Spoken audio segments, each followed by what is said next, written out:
مثلاً آج کل ایک غالی رافضی جو ہے باہر کے ملک میں بیٹھ کے سیدنا عمر فاروق رضی اللہ تعالیٰ عنہ کے حوالے سے صحیح بخاری سے کچھ باتیں بیان کر رہا ہے، تو وہ باتیں تو ٹھیک بیان کر رہا ہے، اس کے بعد جو رزلٹ نکال رہا ہے وہ غلط ہے. لیکن وہ جو باتیں بیان کر رہا ہے وہ باتیں سنیوں کو اس لیے ہضم نہیں ہو رہی کہ سنیوں کو تو کہانیاں کروائی گئی تھی. تو یہ تو بڑا ظلم ہے. اس میں کوئی شک نہیں ہے کہ نبی صلی اللہ علیہ وآلہ وسلم کے صحابہ میں بہادری کے اعتبار سے حضرت علی کے پائے کا کوئی بھی نہیں تھا. ویسے کوئی شخص جذبات میں کوئی بات کرنا چاہتا ہے ضرور کرتا رہے، یہ حقیقت بات ہے کہ تلوار چلانا، اپنے مخالف کو پچھاڑنا، یہ حضرت علی کے اوپر بس تھا. اسی لیے آپ کو ساری جنگیں حضرت علی نے جتائی ہیں، چاہے وہ غزوہ بدر ہو، احد ہو، خندق ہو، الٹیمیٹلی بعد تک. حضرت خالد بن ولید تو بعد میں منظر عام پہ آئے ہیں، وہ تو آپ سمجھیں کہ سیمی فائنل اور فائنل میں آئے ہیں. پیچھے کے سارے معاملات جو ہیں وہ حضرت علی نے ایک گراس روٹ لیول سے مسلمانوں کو اس بڑے مرتبے تک پہنچایا. اللہ تعالیٰ نے انہیں ایک غیر معمولی صلاحیت دی تھی، تو یہ ان کی ایک خوبی تھی، اور اس میں کسی کو کوئی آر نہیں ہونا چاہیے. اللہ تعالیٰ نے ہر شخص کو ڈفرنٹ کوالٹیز دی ہوئی ہیں.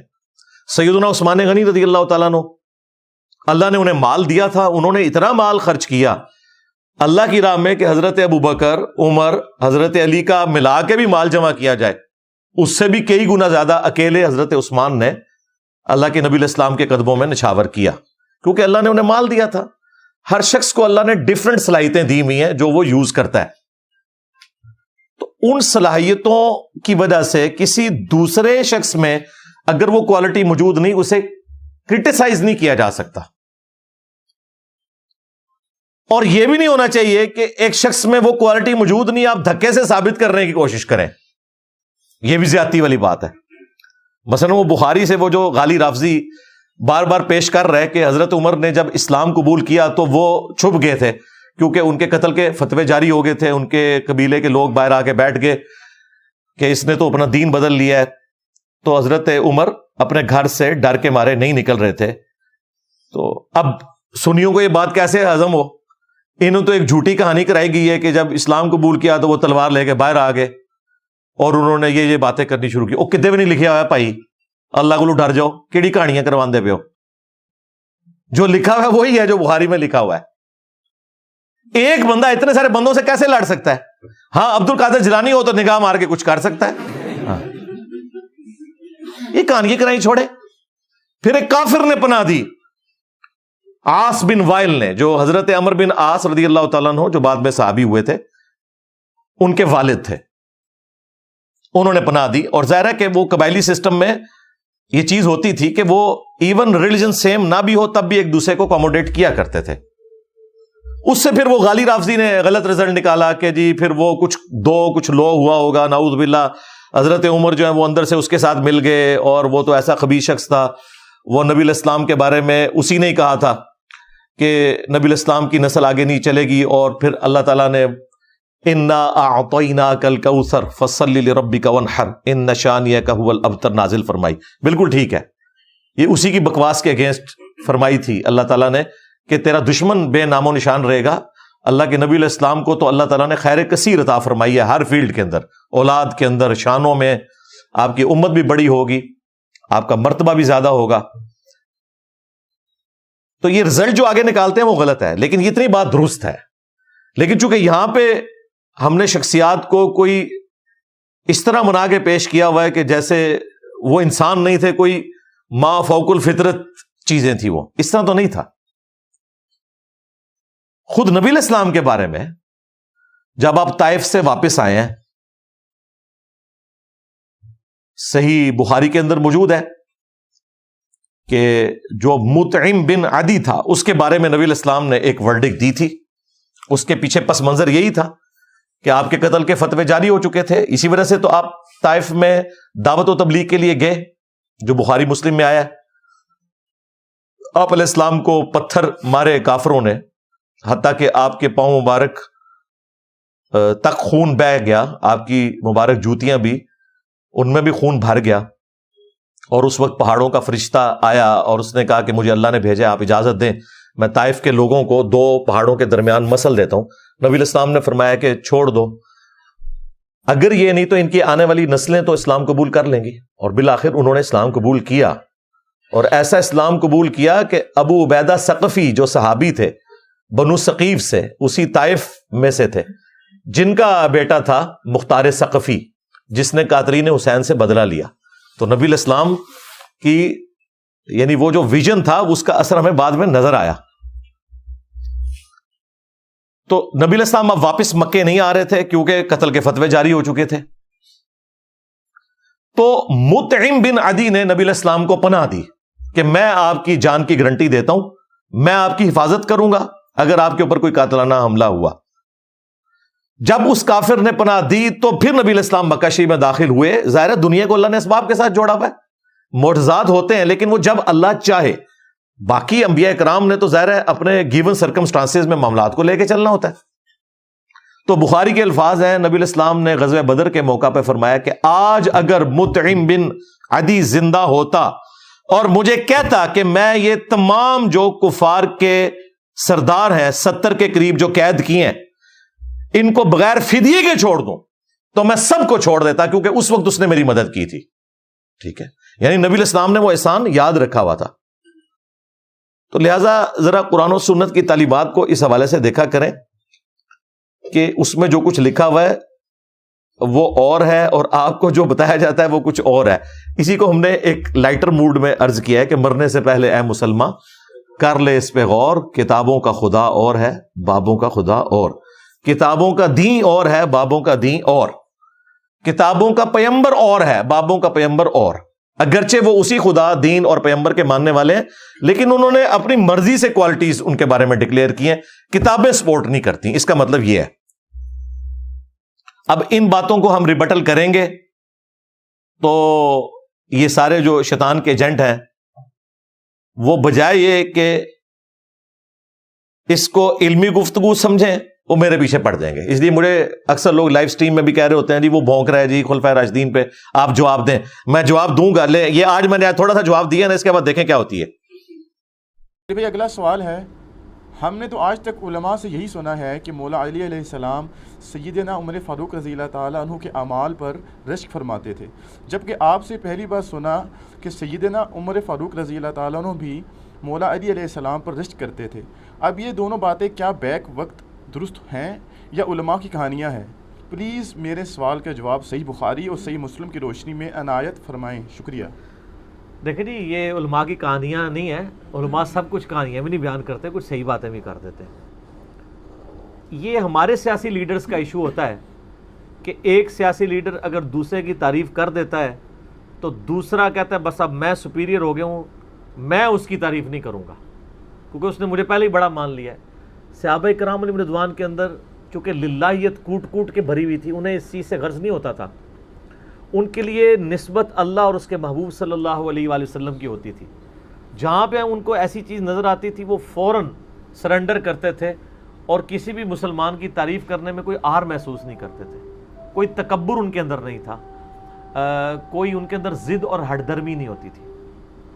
یہ واقعی صحیح بات ہے کہ یہ میں نے پہلی دفعہ میں نے اس ٹروتھ کو ریویل کیا ہے کہ صحیح مسلم میں یہ حدیث موجود ہے، بخاری اور مسلم دونوں میں یہ حدیث ہے، جو وہ آخری پارٹ ہے وہ مسلم میں ہے، بخاری اور مسلم میں حدیث ہے۔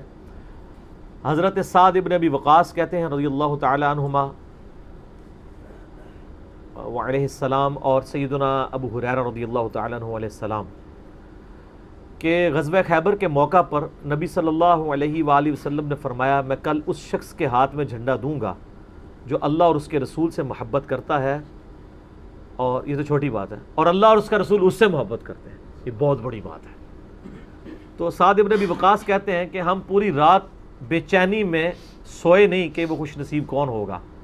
جب صبح ہوئی تو نبی علیہ السلام نے فرمایا کہ علی ابن ابی طالب کو میرے پاس بلاؤ۔ بلایا گیا، ان کی آنکھوں میں شعب چشم تھا، نبی علیہ السلام نے اپنے مبارک لعاب دہن ان کی آنکھوں میں لگایا، مبارک ہاتھوں سے زرہ باندھی اور آپ نے روانہ کیا اور فرمایا کہ اے علی پہلے ان کو دعوت دینا۔ میدان جنگ میں بھی کہا کہ پہلے ان کو دعوت دینا، اگر تیری وجہ سے ایک بندے کو بھی ہدایت مل گئی نا تو تیرے لیے سرخ اونٹوں سے بہتر ہے۔ اور صحابہ کرام کہتے ہیں سیدنا علی کو یہ فضیلت حاصل ہوئی، اللہ تعالیٰ نے ان کے ہاتھوں پہ فتح دے دی۔ یہ تو بخاری و مسلم میں ہے۔ مسلم شریف میں آگے الفاظ ہیں کہ سیدنا ابو ہریرہ کہتے ہیں کہ حضرت عمر فاروق رضی اللہ تعالیٰ عنہ مجھ سے کہا کرتے تھے کہ مجھے اپنی زندگی میں کبھی بھی نبی علیہ السلام کی طرف سے عمارت کا شوق پیدا نہیں ہوا، یعنی وہ کہتے تھے میری ایک یعنی زندگی میں جو عمارت والا معاملہ ہے میں اس سے دور ہی بھاگتا ہوں۔ آپ کو پتہ ہے نا حضرت ابوبکر کا بھی جب یہ مشورہ شروع کیا تو حضرت عمر نے سب سے پہلے کہا کہ جی مجھے تو ہم معافی رکھیں، باقیوں میں سے کوئی مشورہ کر لے، میں جو بھی مسلمان راضی ہو جائیں گے۔ حضرت ابوبکر نے بھی سب سے مشورہ کیا، حضرت عمر سے نہیں کیا، اور سب سے مشورہ کیا کہ اس کو کر دوں، تو سب نے کہا ٹھیک ہے۔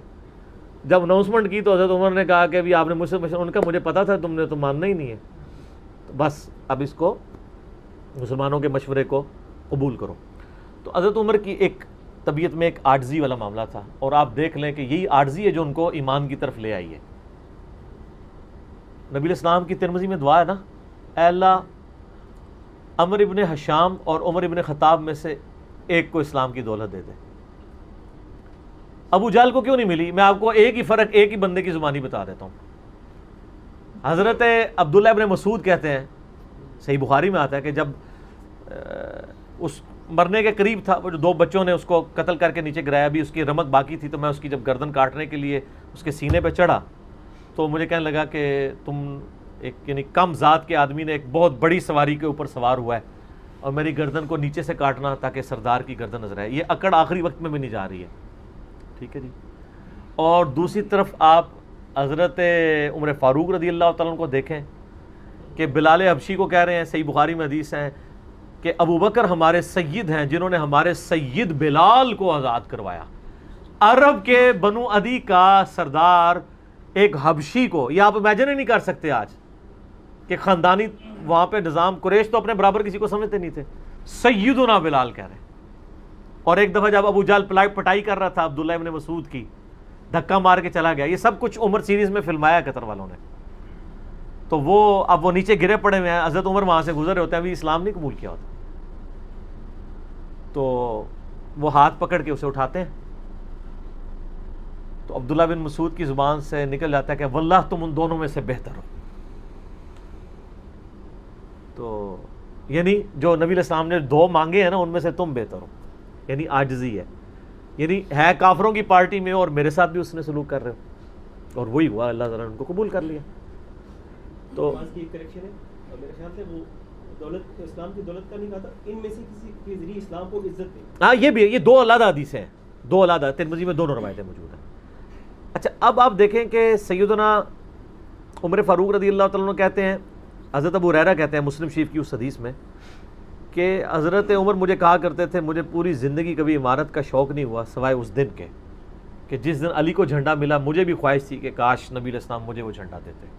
یہ حضرت علی کے لیے بہت بڑی فضیلت ہے اس حوالے سے کہ سیدنا عمر ان پر رشک کرتے تھے۔ باقی ایک سنن کبریٰ البیہقی میں من گھڑت روایت ہے کہ حضرت عمر کہا کرتے تھے، وہ جو ایک بڑی مشہور بیان کر رہے ہوتے ہیں کہ جی وہ ستاروں کے برابر کس کی نیکی ہیں، حضرت عائشہ نے پوچھا تو ان کا بھی تیرے باپ کی ہیں، تو حضرت عمر کی ہیں، تو پوچھا کہ میرے باپ کی، ان کا جی ان کی تو ایک نیکی جو ہے وہ غار ثور کی سب پہ بھاری ہے۔ اس حدیث کو شیخ البانی نے، شیخ زبیلی زئی صاحب نے، دونوں نے لکھا ہے یہ موضوع حدیث ہے، وضع کی گئی حدیث ہے، لیکن یہ ہمارے مسلمانوں کے بچے کو یاد ہے، جعلی حدیث ہے، ضعیف نہیں سر، گھڑی ہوئی حدیث ہے۔ اور جو مسلم شریف کی حدیث تھی وہ ہم نے آگے ایکسپلور کی ہے کہ حضرت عمر کہتے تھے مجھے علی پر رشک ہے کہ مجھے وہ جھنڈا نہیں ملا اور علی کو ملا۔ دوسری طرف سیدنا علی بھی سیدنا عمر سے بڑی محبت کرتے تھے۔ ہاں بخاری اور مسلم دونوں میں حدیث ہے، مشکات میں بھی آپ کو مل جائے گی 3 جلد میں، حضرت ابوبکر عمر کے فضائل کے چیپٹر میں۔ عبداللہ ابن عباس کہتے ہیں کہ سیدنا عمر کی میت رکھی ہوئی تھی اور لوگ ان کی میت پہ رو رہے تھے اور اپنے اپنے انداز میں ان کے اوپر سلام پیش کر رہے تھے کہ آپ کی وجہ سے اللہ نے اسلام کو اتنا عروج دیا، رومن اور پرشین امپائر گر گئیں، یرموک اور قادسیہ میں اللہ نے مسلمانوں کو فتوحات دیں۔ اور کہتے ہیں اتنے میں ایک شخص میرے پیچھے آگے کھڑا ہوا، کیونکہ میں بھی میت کے سامنے بیٹھا ہوا تھا، تو اس نے میرے کندھے کے اوپر آ کے یوں کونی رکھ لی اور اس نے سیدنا عمر کی میت کو مخاطب کر کے کہا کہ اللہ تجھ پہ رحم کرے اے عمر ابن خطاب. میں نے اللہ کے محبوب صلی اللہ علیہ وآلہ وسلم سے بارہا سنا تھا کہ میں ابو بکر اور عمر فلاں جگہ گئے، میں ابو بکر اور عمر داخل ہوئے، میں ابو بکر اور عمر نکلے. مجھے امید تھی کہ تم اپنے ان دو ساتھیوں کے ساتھ جا کے ملو گے. کون سے دو ساتھی؟ سیدنا ابو بکر اور سیدنا محمد رسول اللہ صلی اللہ علیہ وآلہ وسلم.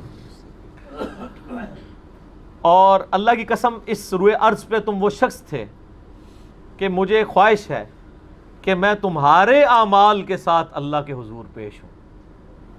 ظاہر ہے اتنا بڑا عروج سر، انسانی تاریخ کا سب سے بڑا ریولوشن نبی علیہ السلام کا، اس کی ایپیکس سیدنا عمر کے دور میں ہوئی ہے. اور یہ اللہ کا معجزہ ہے.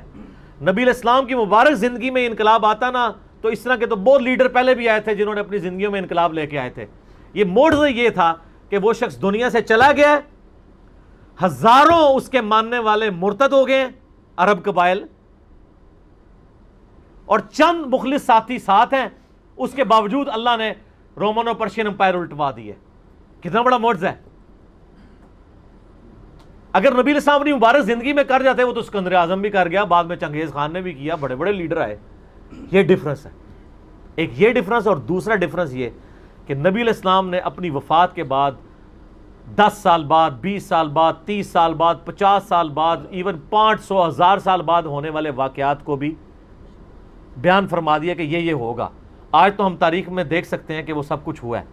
اگر آپ کو شوق ہو تو دلائل النبوہ امام بیہقی کی کتاب ہے، 3500 حدیث پہ، 5ویں صدی ہجری میں لکھی گئی ہے. اس میں 500 سال میں جو نبی علیہ السلام کی پروفیسیز پوری ہوئی ہیں نا، منوان اسی طریقے سے موجود ہیں. بخاری مسلم میں جو حدیثیں ہیں تاتاریوں سے جنگوں والی، وہ اس وقت تک نہیں ہوئی تھیں، حدیثیں تو پہلے سے موجود تھی. آج تو ہم ان کو بھی درست مان رہے ہیں. ٹھیک ہے، نبی علیہ السلام نے پریڈکشن کی تھی کہ ان قریب کیسر روم ختم ہوگا، قیامت تک کوئی کیسر نہیں ہوگا. بخاری مسلم کی حدیث ہے، اور دیکھ لیں قیامت تک کوئی کیسر نہیں ہوا. ان قریب پرشین امپائر ختم ہوگی اور قیامت تک کوئی کسرا نہیں ہوگا. آج دیکھ لیں 1400 سال ہو گئے ہیں. سر یہ اسی طریقے سے ہے کہ میں کہوں کہ ان قریب امریکہ اور رشیا ختم ہو جائیں گے ود ان فیو ایئرس، اور قیامت تک کبھی ان کو پاورز نہیں ملیں گی جو کہ ابھی پاور ہیں اور جن کی صدیوں سے چل رہی ہیں. اور وہ پھر پاور بھی ان لوگوں کے ہاتھوں ہوئی ہیں کہ جن کے پاس اسلحہ بھی نہیں تھا ان کے ساتھ لڑنے کے لیے، مین پاور بھی نہیں تھی ان کے لیول کی. الٹوا دی اللہ تعالیٰ نے. ابن عباس کہتے ہیں کہ حضرت عمر فاروق رضی اللہ تعالیٰ عنہ کی میت پہ، یعنی یہ کلام وہ جو شخص میرے یعنی کندھے پہ کونی رکھ کے کر رہا تھا نا، تو میں نے جب اس کو مڑ کے دیکھا تو وہ علی بن ابی طالب تھے جو سیدنا عمر کے بارے میں یہ کلمات کہہ رہے تھے. تو یعنی ان لوگوں کی للہیت تھی کہ وہ تعریف کیا کرتے تھے اور کوئی آر محسوس نہیں کیا کرتے تھے. اور آپ دیکھیں سیدنا عمر کی بھی کتنی محبت تھی سیدنا علی سے کہ جب کبھی بھی فارن ٹور پہ جاتے تھے اپنی جگہ حضرت علی کو خلیفہ بنا کے جاتے تھے. کیونکہ نبی علیہ السلام جب تبوک پہ گئے تھے تو سیدنا علی کو چھوڑ کے گئے تھے. بخاری مسلم میں آتا ہے حضرت علی رو پڑے. پہلا اور آخری موقع تھا کہ جنگ میں نہیں گئے، تو فرمایا تم اس پہ راضی نہیں ہو، تمہاری میرے ساتھ وہی نسبت ہے جو ہارون کی موسیٰ کے ساتھ، مگر میرے بعد کوئی نبی نہیں. تو حضرت عمر اس سنت میں عمل کرتے تھے. جب بھی وہ جاتے تھے، جب بیت المقدس فتح ہوا، چابیوں کے لیے انہوں نے بلایا، سیدنا علی کو اپنی جگہ چھوڑ کے گئے. اس سنت پہ عمل کیا کرتے تھے. اور یہ بات شیعہ کے ہاں بھی ملتی ہے. میری ایک شیعہ عالم کے ساتھ ایک دفعہ بحث ہوئی، 2011-12 کی بات ہے. تو مجھے کہنے لگے کہ حضرت عمر جو ہے نا حضرت علی کو خلیفہ بنانے میں مخلص نہیں تھے، اسی لیے انہوں نے 6 رکنی کمیٹی بنائی. ان کو چاہیے تھا ڈائریکٹ حضرت علی کو نامزد کرتے. تو میں نے کہا اس کے پیچھے ریزن کیا ہے، وہ تو حضرت عمر نے خود بتائی ہے. بخاری مسلم دونوں میں حدیث ہے. ابن عمر کہتے ہیں جب حضرت عمر کو زخم لگا اور اب ہمیں یقین ہو گیا کہ وہ جانور نہیں ہوں گے، کھاتے تھے تو انتڑیاں کٹ چکی تھی، یہیں سے وہ سب کچھ نکل جاتا تھا. تو ہم نے عرض کیا کہ اپنا خلیفہ کسی کو نامزد کر دیں. تو انہوں نے کہا اگر میں اپنا خلیفہ کسی کو نامزد کرتا ہوں تو میں اس کی سنت پہ عمل کرتا ہوں جو مجھ سے بہتر ہے، ابو بکر، اور اگر میں نہیں کرتا تو میں اس کی سنت پہ عمل کروں گا جو ان سے بھی بہتر ہے، یعنی رسول اللہ صلی اللہ علیہ وسلم. ابن عمر کہتے ہیں جب میں نے حضرت عمر کی یہ بات سنی نا تو مجھے سمجھ آ گئی کہ اب حضرت عمر کسی کو نہیں بنائیں گے، کیونکہ وہ ہمیشہ ہر معاملے میں نبی علیہ السلام کی سنت کو پرائورٹی دیتے تھے. اور وہی ہوا کہ انہوں نے کہا کہ میں 6 رکنی کمیٹی بنا رہا ہوں. بخاری کے اور مسلم کے الفاظ ہیں کہ میں اپنے بعد اس امر خلافت میں ان 6 بندوں سے زیادہ کسی کو اہل نہیں سمجھتا جن سے رسول اللہ صلی اللہ علیہ وآلہ وسلم اپنی وفات تک راضی رہے. اور فرمایا علی، عثمان، طلحہ، زبیر، عبد الرحمن بن عوف، سعد ابن ابی وقاص. اچھا یہ کون ہے؟ عشرہ مبشرہ ہیں. عشرہ مبشرہ میں سے یہ 6 بندے باقی تھے اور ایک 7واں بھی تھا. اس کا نام اس لیے لیا کہ ان کا بہنوئی تھا، سعید ابن زید. وہ تو معاویہ کے دور میں جا کے فوت ہوئے ہیں نا، سعید ابن زید تو بہت بعد میں فوت ہوئے ہیں. اور اسی بخاری میں الفاظ ہیں کہ عبداللہ بن عمر کو مشورے میں ضرور شامل کرنا لیکن اس کو کوئی خلیفہ نہ چنے.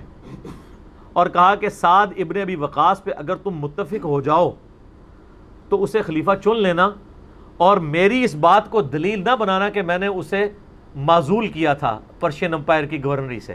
کہیں ایسا نہ ہو کہ تم اس پہ متفق اور کہو کہ اس کو تو عمر نے اتارا ہوا تھا، این اتنے رہن دو، اس 62 لگ گئی ہے. یہ 62 ہے ہی جعلی چیز ہے. اسلام میں کوئی 62 نہیں ہے. اسلام میں یہ نہیں ہے کہ آپ کو مطلب موت کے غرغرے تک توبہ قبول ہے. آپ یہ ایک بندے کے ساتھ معاملہ ہو جاتا ہے اور وہ توبہ طائب ہو جاتا ہے تو بس ٹھیک ہے. وہ تا حیات نائل کوئی نہیں ہوتا. اسلام میں کوئی تا حیات نہیں ہے. اللہ تعالیٰ کے ساتھ گستاخی کرنے والے کے لیے بھی جامع ترمذی میں حدیث ہے کہ موت کے غرغرے تک جو ہے وہ توبہ کا دروازہ کھلا ہوا ہے، موت کے غرغرے سے پہلے. تو 62 نہ لگا دینا اس پہ. وہ ایک معاملہ تھا، وہ حضرت عمر کسی کو 4 سال سے زیادہ گورنر رہنے نہیں دیتے تھے تو انہوں نے ان کو ہٹا دیا تھا. تو یعنی ان لوگوں کی یہ للہیت ہوا کرتی تھی. تو میں نے اس کو کہا کہ دیکھو کہ یہ وجہ تھی کہ انہوں نے نبی الاسلام کی سنت پہ عمل کیا کہ میں ان 6 بندوں سے نبی الاسلام راضی تھے، میں اس کمیٹی بناؤں گا. میں اور اس میں الفاظ ہیں بخاری مسلم میں کہ میں زندگی بھر تمہارا بوجھ اٹھاتا رہا، اپنے مرنے کے بعد تمہارا بوجھ نہیں اٹھاؤں گا، تم خود اپنا خلیفہ چن لینا ان 6 میں سے. یعنی میں کسی کو نامینیٹ نہیں کروں گا. دوسرا میں نے اس شیعہ عالم سے یہ بات کی کہ حضرت عمر اتنے بڑے رسک کے اوپر تھے کہ جس نے پوری دنیا کو الٹ دیا ہے اور وہ چند بندے لے کے رومن اور پرشین امپائر کا وزٹ کر رہا ہے. کوئی بھی قافلہ ان پہ حملہ کر کے ان کو شہید کر سکتا تھا. اور اگر خدا نہ خواستہ اس دوران وہ شہید ہو جاتے تو حضرت علی آٹومیٹکلی خلیفہ ہوتے کیونکہ ان کو چھوڑ کے گئے ہوئے تھے. یہ ان کا اخلاص تھا. پھر سیدنا عمر نے حضرت علی کو چیف جسٹس لگایا ہوا تھا حجاز کا. چیف جسٹس آج کل نہیں سنبھالا جا رہا، اور اس زمانے میں جب اسلام کا دورہ ہو، عدل کا نظام ہو، اور تینوں جو زہد کے امام تھے نا حضرت عمر نے ان کو چیف جسٹس لگایا تھا. رومن امپائر گری، اصحاب صفہ میں سے ابو درداء کو لگایا، سب سے غریب ترین صحابی. یہ ان کا کرائٹیریا تھا. ابو سفیان، بڑے بڑے لوگ جو اینڈ پہ مسلمان ہوئے، یہ لائنیں بنا کے کھڑے رہتے تھے. حضرت عمر ان کو نہیں ملتے تھے جب تک باقیوں سے فارغ نہ ہو جائیں. وہ کہتے تھے ہم سردار. ان کا نہیں، تم اسلام میں بعد میں آئے ہو. اور وہ مہاجرین کے وظیفے اور اصحاب بدر کے وظیفے انہوں نے باقیوں سے ڈبل لگائے ہوئے تھے کہ انہوں نے برے وقت میں اسلام کا ساتھ دیا. اور پرشین امپائر گری، عبداللہ ابن مسعود، زہد ترین صحابی، زہد کے امام، ان کو وہاں پہ چیف جسٹس لگایا. اور حجاز کے اندر سیدنا علی کو لگایا.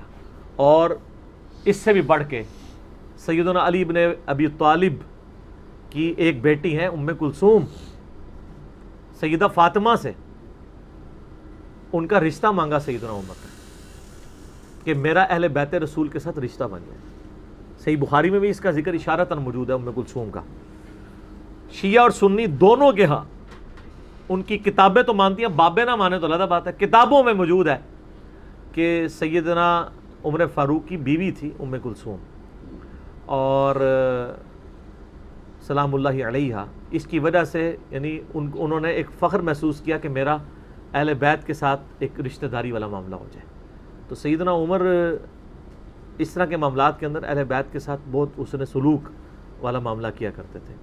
اگرچہ ان کی طبیعت میں سختی ضرور تھی لیکن جو دین کے معاملے میں تھی وہ ساری سختی اپنی ذات کے معاملے میں نہیں ہوا کرتی تھی. صحیح مسلم میں ایک حدیث ہے، اسی پہ میں کنکلوڈ کرتا ہوں کہ سیدنا عمر نے ایک خواب دیکھا کہ مجھے ایک مرغے نے خواب میں ٹھونگے ماری ہیں. تو انہوں نے پھر اگلے دن خطبہ دیا. انہوں نے کہا کہ میں نے خواب میں دیکھا ہے کہ اس طرح مجھے ایک مرغ نے چونچے ماری ہیں خواب کے اندر. میں نے اس کی تعبیر یہ کی ہے کہ عنقریب مجھے قتل کر دیا جائے گا، اور اگر بائی چانس اچانک میں مار دیا جاؤں، یہ تو کسی کو نہیں پتا تھا کہ وہ ایک تقریباً 3-4 دن تک زخمی حالت میں ہوش میں رہیں گے. اچانک بھی تو مار سکتے تھے اگر گردن اتر جاتی. اگر میں اچانک مار دیا جاؤں تو تم اس امر خلافت کو ان 6 بندوں سے باہر نہ جانے دینا. صحیح مسلم میں ان 6 بندوں کے نام نہیں ہیں لیکن بخاری میں وہ نام بھی ہیں. سیدنا علی، عثمان، طلحہ، زبیر، عبد الرحمن بن عوف اور سعد ابن ابی وقاص.